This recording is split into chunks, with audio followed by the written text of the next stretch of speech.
des maths. Donc je voudrais voir avec vous donc, la question donc, de l'évaluation de départ en conduite.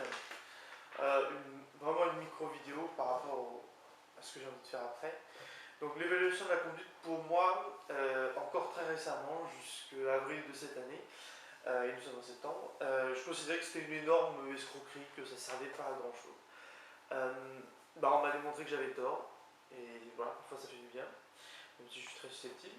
Donc, comment elle se présente? Donc, vous avez donc des renseignements d'ordre généraux, on pose aussi des questions sur vos expériences de la conduite ou pas, hein, si vous avez jamais conduit, c'est pas mal. Connaissance du véhicule, attitude à l'égard de l'apprentissage et de la sécurité, habileté, compréhension et mémoire, perception, émotivité. Et ensuite, un résultat de l'évaluation et une proposition de volume de formation prévisionnel. Voilà. Alors, globalement, donc vous répondez à, voilà, on vous évalue, on vous pose quelques questions et on évalue en général. Et avec ça, ensuite, ça va vous donner donc tout un ordre de réponse, bleu, rouge, etc. Et là, ensuite on fait un calcul plus ou moins simple. Alors, moi c'est pour ça, ce calcul me paraissait un peu fumeux parce que en 20 minutes ou 40 minutes, ou généralement c'est 40 minutes, une évaluation, pour moi, voilà, ça me paraissait absolument pas cohérent.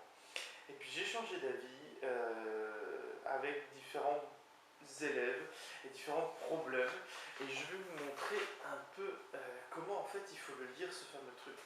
Donc vous voyez là, donc voilà, ça c'est la feuille de base, et vous voyez ce que j'en ai fait.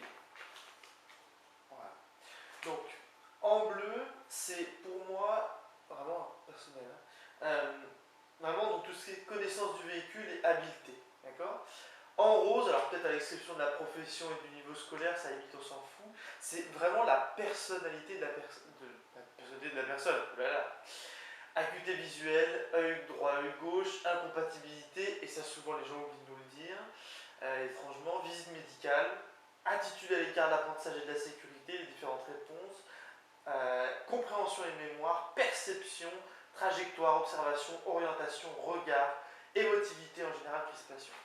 Tout ça pour dire quoi? Que la personnalité du conducteur, je vais arrêter de dire des conneries, joue énormément. Et que l'évaluation, c'est méchant, mais c'est pas vraiment l'évaluation de la conduite, que vous sachiez pas conduire ou vous n'ayez jamais conduit, on s'en fout en fait.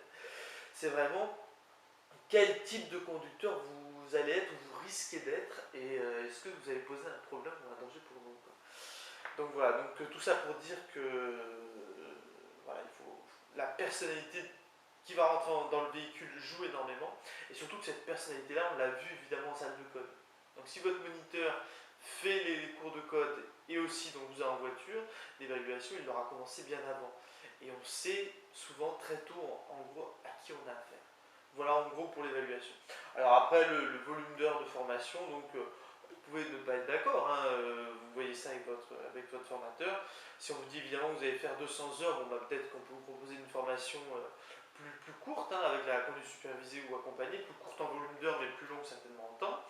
Mais voilà, après, vous êtes des adultes, hein, vous n'êtes pas obligé de signer tout et n'importe quoi. Quand même, je pense qu'en général, ils savent un peu ce qu'il faut. Voilà, quel à vous?